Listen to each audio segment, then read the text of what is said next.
Good day, sir. My name is Disulu Agaran, and I'm here to explain the metacentric height, initial static stability, and stress type based on drop readings.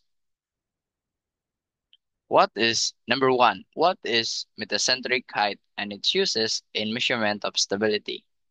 Metacentric height is the distance between the center of gravity and a metacenter. Metacentric height is equal to K to metacenter minus K to center of gravity. Metacentric height is a key indicator of a ship's stability. A large GM or metacentric height is equal to stiff ship means fast but uncomfortable rolling. A small GM or metacentric height is equal to tender ship, slow roll but possibly unsafe. Metacentric height helps evaluate whether the vessel will return to an upright position after tilting or after being healed.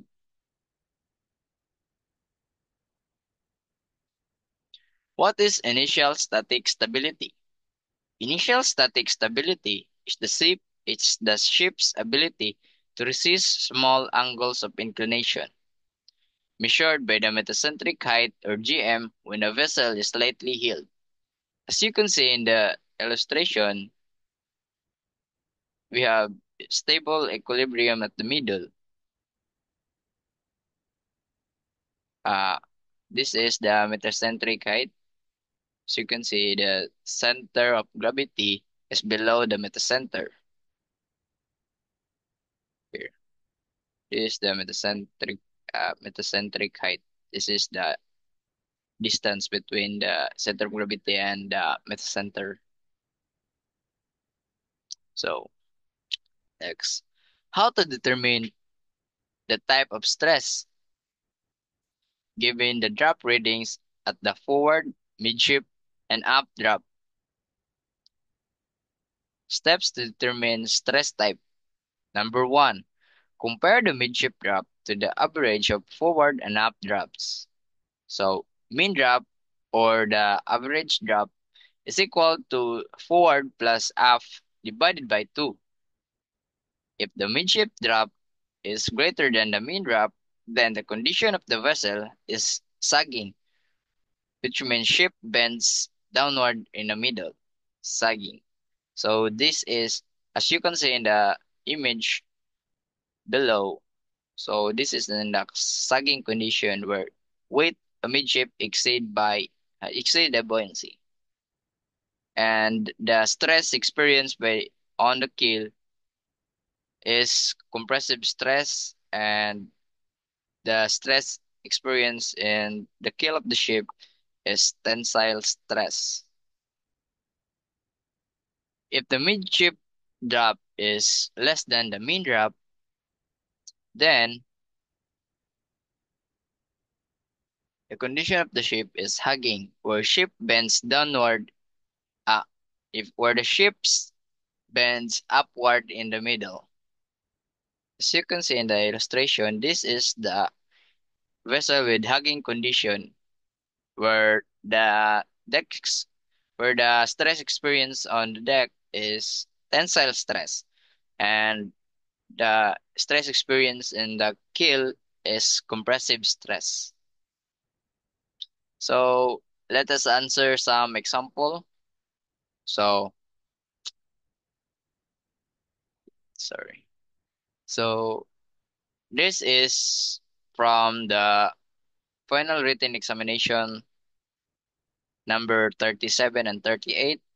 So the situation is determine the specific term for the stress experienced by the keel and the deck of a ship when a ship's drop is forward is equal to 10 meters, up is 11 meters, midship is 10.80 meters. So this is our solution. We get first is we get the mean drop. So mean drop is equal to forward plus up drop divided by 2. So 10 meters plus 11 meters divided by 2 is 10.50 meters. So This is our main draft. Then we compare the mean draft from the midship draft. So mean draft is less than the midship draft. So the condition is sagging. As you can see in the we have the illustration here. So this is the aft draft, the this is the forward draft and the midship draft. So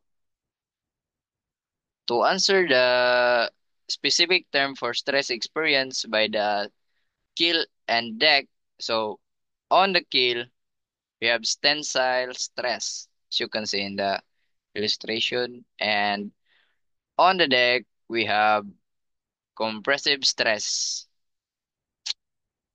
Then let's have another example. This is the number 39 and number 40 on the final written examination. Determine the specific term for the stress experienced by the keel and the deck of a ship when the ship's draft is forward 10 meters, aft is 11 meters, medium draft is 10.40 meters. The So here's the solution. Mean draft is equal to forward plus aft draft divided by 2. So 10 meters plus 11 meters divided by 2 is equal to 10.50 meters. So mean draft. So this is the mean draft. We compare it to the midship draft. So mean draft is greater than the midship draft. Therefore, the condition of the vessel is hugging. As you can see, it bends upward in the middle. Therefore, the specific term for stress experienced by the keel is compressive stress. As you can see in this illustration, and the specific term for stress experienced by the deck is tensile stress. So that's all for our video, sir. Thank you for your attention and God bless.